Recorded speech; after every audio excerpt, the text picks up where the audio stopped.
The World Bank says debt burden of least developed countries continue to climb, hit $744 billion in 2019.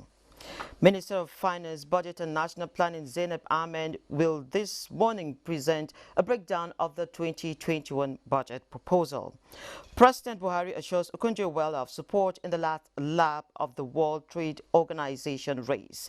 Plus, on the heels of the ongoing World Bank and IMF annual meetings in Washington, D.C., the focus of our conversation this morning is on the burden of debt and financial prudence of least developed countries. This is Business Express and it is reaching you from Abuja, Nigeria's capital. I am Leah Katun Baba Tunde.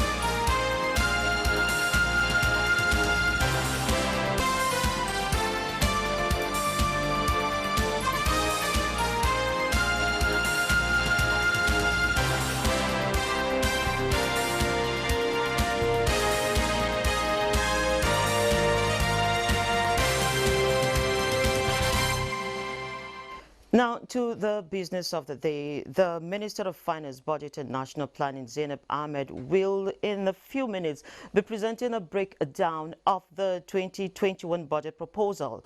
The event it has already an invitation the diplomatic community, civil society organizations and the general public. Yet of course it's going to be a virtual event and we will be bringing you details as it unfolds. Nigeria will not only explore every opportunity but deploy its entire energy towards ensuring that Dr. Ngozi Okonjo-Iweala becomes the next Director General of the World Trade Organization, WTO. President Muhammadu Buhari gave the assurance while granting audience to the former Minister of Finance and Economy who paid him a courtesy visit. State House correspondent Adamu Sambo now reports. Dr. Ngozi Okonjo-Iweala is one of the two remaining candidates contesting for the top position of the multilateral institution, the World Trade Organization.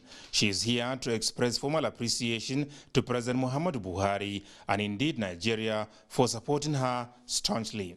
For President Buhari, Dr. Okonjo-Iweala deserved every support to get the top job because of her profile and diligence in serving the country and the world, while assuring her that Nigeria will do all that it can towards ensuring that she emerges the Director General of the World Trade Organization. The President said more phone calls will be made and letters sent to some world leaders for more support. Dr. Okonjo-Iweala, a renowned development economist, had told the President that she feels very proud of Nigeria. She said with the presidential endorsement and support, the Chief of Staff to the President, as well as Ministers of Foreign Affairs and that of Industry, Trade and Investment, have been working round the clock to ensure that she succeeds. The former Minister of Finance also appreciated ECOWAS leaders for their endorsement, mentioning in particular the outstanding contributions of President Muhammadu Isufu of Niger, as well as President Alassane Ouattara of Cote d'Ivoire. She asked President Buhari to make one final push within the week to beat the Koreans and bring the position to Nigeria. As the former managing director of the World Bank puts it, Mr. President, put a smile on my face. From the State House, Adamu Sambu.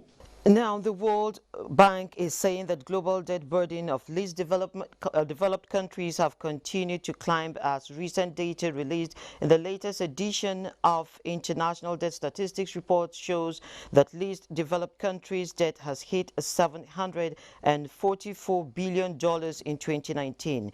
This is as the bank fears there will be a higher increase in debt profile of countries occasioned by the impact of the COVID-19 pandemic. This is the highest highest figure in its nearly 70 years history, as rising public debt levels become a source of global concern, particularly in many of the world's poorest countries. According to the 2021 IDS report, the total external debt of debt service suspension initiative eligible countries climbed 9.5% in 2019 from the previous year, highlighting an urgent need for creditors and borrowers alike to collaborate to stave off the growing risk of sovereign debt crisis triggered by the COVID-19 pandemic.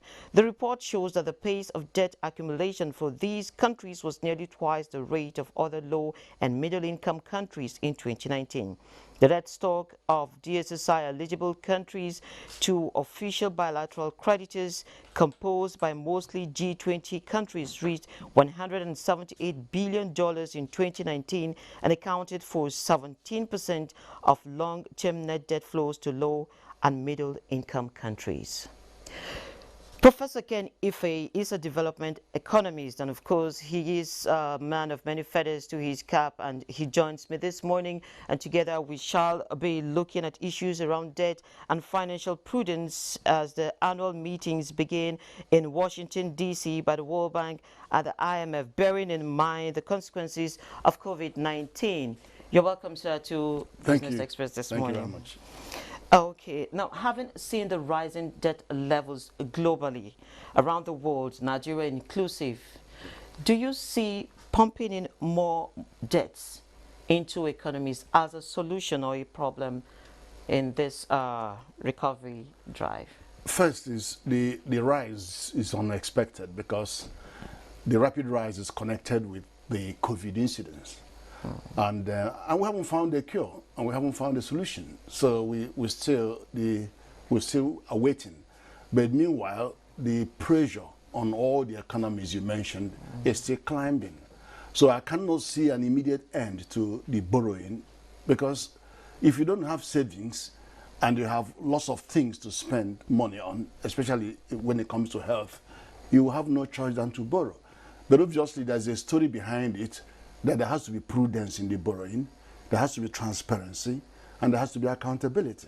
And Nigeria is well prepared because we have an subsisting 2007 FRA Act that organizes us with institutional framework, which is the FRC, to make sure that we comply, we get people to comply. It's not always the same with many of these countries. Many of them don't even have an enabling law to organize the borrowings. But is inevitable. Okay, now still remaining at home now, and thankfully, of course, we have the IFRC in place. What will be your take on Nigeria's borrowing plan? Now, we've seen rising debts also in Nigeria, and in some minutes, the minister will be giving a breakdown on, of course, the debt proposal for 2021. Nigeria, first of all, we are under-leveraged when it comes to borrowing. I know people are scared, but what they are scared of is our ability to repay. Internally, we have our own internal benchmark of about 25% debt to GDP. We're only around 20 now, and the conventional wisdom in international balance is 40%. So we have considerable headroom in terms of borrowing. And there's a necessity to borrow because we have the crisis, but also the infrastructure. They are necessary to attract investment, either domestic or foreign. You've got to have the infrastructure. And we have serious gap on transport infrastructure and road and all of that. But having said that, where the crisis lie, or where there is fear of possible fiscal meltdown, is on the debt service to government revenue. And that is, in fact, that has come down on the new budget. It was over 50% last year. Now it's 41% this year. So it's climbing down for some reason. But that is where it is. And but you also have to match this with the fact that Nigeria is the lowest tax to GDP in West Africa. We're about 6-7% of our tax revenue to GDP. Ghana is 18%. The whole of West Africa average 15%. South Africa 22%. So we are so far away in increasing tax to buttress revenue. And I know why the government is slowing that, because we are a low tax constituency, and you don't want to tax away and send away all the companies that are giving you the revenue. So we are getting there.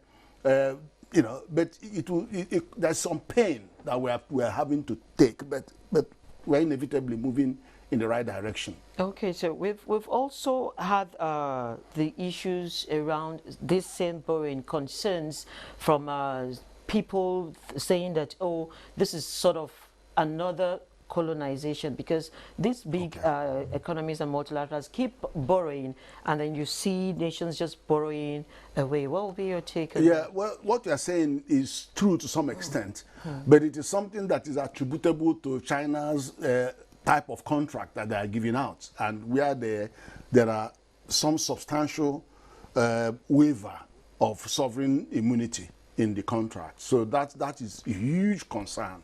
And I know we've experienced one of them on the 400 or something, but we have our eyes wide open to make sure that we scrutinize any future contracts to ensure that we don't sell our sovereign rights. So that's very, very, very big concern.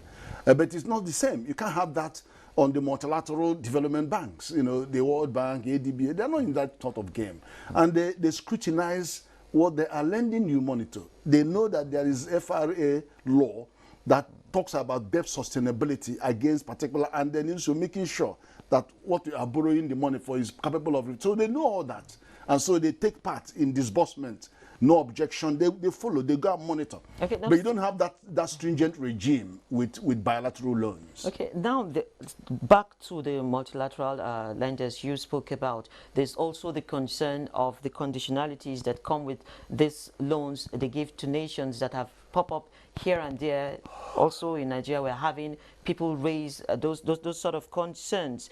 Now, some schools of thought but not like the IMF conditionalities, though. That's a different ball game. Of course. But there are some that are useful because, you know, what business do you really have? For example, subsidizing petroleum products. You don't subsidize consumption. You subsidize production. You take money and subsidize those who are going to be producing the refined products, 75 licenses, rather than take 1 trillion and then use it to subsidize consumption that you have no control over, and many of those products are crossing the border. You are subsidizing some other person. So it doesn't make sense. So we have to come to terms with those. And the government-owned refineries are just not working. And so what do you want to do? Instead of taking $3 billion and giving it to go and reactivate government-owned refineries, give that as loan to 30 modular refineries, and they will give you more fuel. And then revamp the economy, create more jobs and more downstream. So that's a more sensible way to go about this. Now also there's the argument that nations should develop their homegrown solutions rather than go with the multilaterals. Do you see that as a reasonable argument? I'm not sure because it takes two to tango. You are asking them to give you the money. They have an obligation to make sure you are capable of paying that money back to the countries that gave them the money. It's not their money. These are monies given by regional members to them to lend. And you say to them, just give me the money and I want to do what I want to do. It doesn't quite work that way. You have to show to them that you are actually doing what is necessary to enable you repay this money, do the capacity to repay the money. Some people have the capacity to the raw materials, the food, everything, but they don't have the management capacity. So they will front load management capacity development in the initial 6 months of the program. So there are, and the monitor and evaluation framework to ensure that you're actually going to monitor and do the things that you say you're going to do. If you don't, they stop the money, you know. So I'm not sure, you know. And then of course, it works both ways.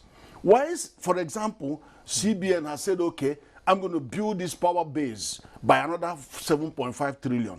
I'm making money available for people to come and invest in solar and all of that. But investors are not going to come and take that money, even though it's now saying, come and take it. They won't take it if the correct price is not being charged on electricity. Because you just go and take loan, you will never be able to repay. Do you understand what I'm saying? So the correct price has to be paid so that the people will invest and take the risk. If not, then you're going to have challenges. Okay, so there's also the campaign on debt forgiveness for low-income countries. What will be your take on that? But because it's necessary. It's also another issue at the ongoing No, that's necessary. I mean, they're beginning to do that. And it's on the IMF and what they've all moved in that direction to But what I've been hearing is really more about the debt service, rather than the capital. You know what I mean? So they are having a lot of moratorium pushback on those, forgiving some. Is inevitable, because you have to help. If they don't help us, then we won't be able to help them because of the structure of the international trade. Now, on the back of this, we're still having countries borrow. We have some of our African countries borrowing away almost the size of their GDP, borrowing away. So how do we lay that alongside the forgiveness? Let me explain. Whilst the international best practice is 40% of GDP, you're borrowing, there are countries. I mean, Japan is over 120%. America is about 90%. The UK, all this Ireland, but Cape Verde is 150%. The fact is this: many of the countries that defy that benchmark and borrow more have infrastructure. And once you have infrastructure, you can defy those. But we don't have much infrastructure. So we have to worry about the level of our borrowing. Secondly, many of the countries borrowing have revenue, government revenue sufficient to enable them continue to service the debt. But we don't. We don't have enough revenue. So that's sort of a so crisis see, for us, we have two major constraints on Nigerian side. But many of the countries that are violating this and creating, they have money enough because they're exporting and getting foreign exchange to enable them pay back the foreign exchange that they are borrowing.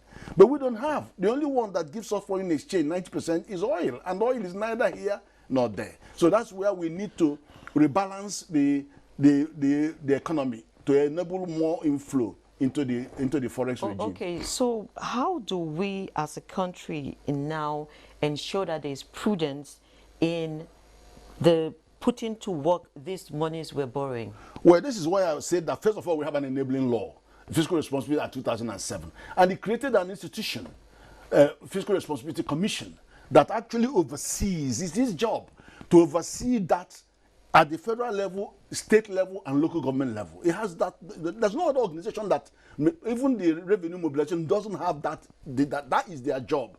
So we need to support this organization, because I have actually gone around with them to some MDAs to talk to them, build their capacity on prudence and the transparency and accountability. So that's the organization you need to support. Now, 60 of them have been put into the budget. You got to support FRC to go out and build the capacity of this organization to diversify their revenue, to do more fiscal stability in terms of how they operate, and then remit the appropriate money using the operating surplus template into the consolidated revenue fund. That is a very major job. We need to bring this company out, this FRC, back it with law, not law, with resources, to be able to police these organizations and make sure we that we are able to pay back our debts. Okay, so still talking about paying back our debts and making the Fiscal Responsibility Act work for Nigeria.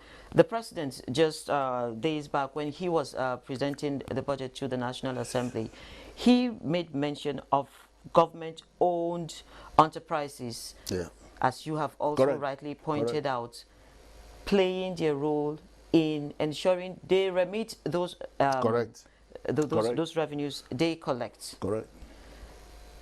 Do you see this making Nigeria reduce her revenue burden to a very sizable? But the organization that has the responsibility to enforce it, which is the FRC, doesn't have protection of its revenue, doesn't have protection, doesn't have enough teeth to bite. In other words, enforcement and then penalties and all of that. And some of those amendments are in the new act that they are going to pass. That is what will give it more teeth. Because if you don't have punitive measures and compliance, then people they'll be doing what they like to do. So they need more teeth to enforce. And then also make sure that they have resources. Their budget is about the lowest of all the NDAs. The person to enforce you is not going to come and beg you to fund it. It's a very solid situation. Yes. And at the same time, they're even not sure whether they're going to get merged with any other. It's so unbelievable. That's where we need to put our faith right now, so that it gets the business done now. Thank you, Prof. So I guess all eyes will now be on FRC to do the job. To do the job. Because also, even state governments wanting to borrow, there has to be debt sustainability tests for these people. So even making sure that we are borrowing the right money for the right purpose and being sustainable, it's all part of their job with Debt Management Office. Okay, thank you very much, Professor Thank you. Ken Ife. Thank you for coming Thank on the you. program. Now, let's move on. The National Free Trade Action Committee, managers of Nigeria's interest in the Africa Continental Free Trade Area, says for a nation to trade in its produce and products, it needs preferential access to markets. Mohamed Kolo reports that the visit to NTA it is in order to utilize NTA's wide reach as Nigeria takes advantage of opportunities in the free trade initiative ahead of its takeoff in January. About export trade, it is about non-oil export. It is about diversifying our exports so that we reduce the impact of fluctuation in oil price that has had a cyclical effect on our economy. We are committed to giving you publicity. Anything that is a government policy that is for the good of the country, NTA will continue to give it the necessary drive and the push for it to succeed. So that you take opportunity and see how you can reach out to all stakeholders. In the first place, to inform, that is to sensitize the general public, and also to see how you can now make them understand and also fall in line with the noble objectives of this body. It is very, very paramount. As the impact of the coronavirus continues to affect industries, harsh market conditions are affecting transportation and the businesses around them. Now, Moplang Dakok visited some transport companies in Abuja and brings us this report on how transporters are surviving COVID-19.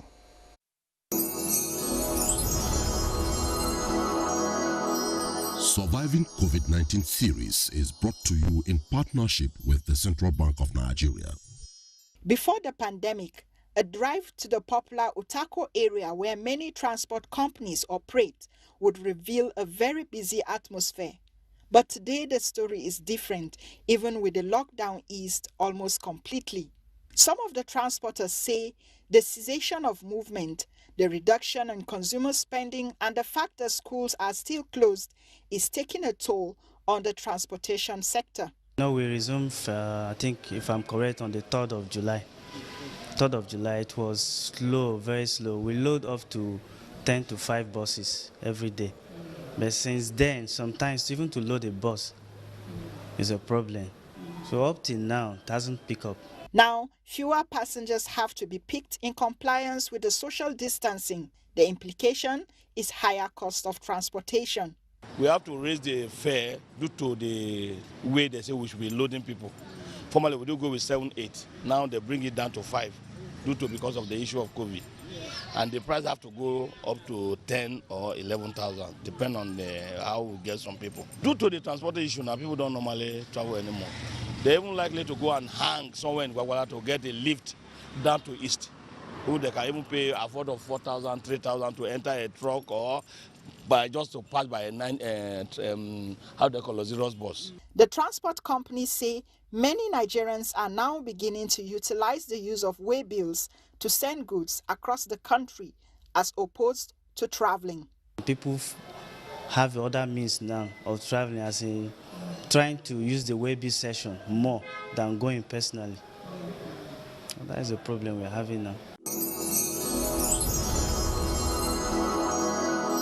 Surviving COVID-19 series is brought to you in partnership with the Central Bank of Nigeria. Now, from the stock market, the stocks lost some 40.67 billion naira as trading began this week. The NSE All-Share Index dropped by 0.27% Monday, while market capitalization closed at 14.811 trillion naira. Market turnover was negative as volume moved down by 3.9%. The market is already dropping marginally as trading session opens this morning. Next is a brief on the performance of markets around the globe as put together by Boss Abel. On the global scene, trading in Hong Kong was suspended on Tuesday due to Typhoon Naka, while other Asia-Pacific markets were mixed. Hong Kong Exchanges and Clearing announced Tuesday that the trading in the security and derivative markets, including after-hours futures trading, have been cancelled for the full day due to the typhoon. Mainland Chinese stocks were mixed earlier as the Shanghai Composite shared 0.3%, while the Shenzhen component added 0.183%. U.S. stock futures fell in early morning trading on Tuesday as investors wait for the first batch of corporate earnings. Dow futures fell 0.88%. S&P 500 futures and Nasdaq 100 futures both traded in marginally negative territory. In Europe, the pan-European stock 600 hovered around the flat line at the start of trading, with travel and leisure stocks falling 1% while utility gained 0.5%. Africa stocks were mostly positive on Monday and started in mixed territory this Tuesday as markets around the globe await updates on the U.S. stimulus package. Boss De Able, Business Express. And it is on that note that we end this edition of Business Express. Remember, we value your feedback, so keep the mails and messages coming with your questions and suggestions. You can communicate with us on Twitter, and you can also catch up with us on YouTube on the NTA's channel. Business Express returns tomorrow at 3 p.m. Remember to stay safe, wash your hands, and keep safe distances. My name is Leah Katung. Baba Tunde.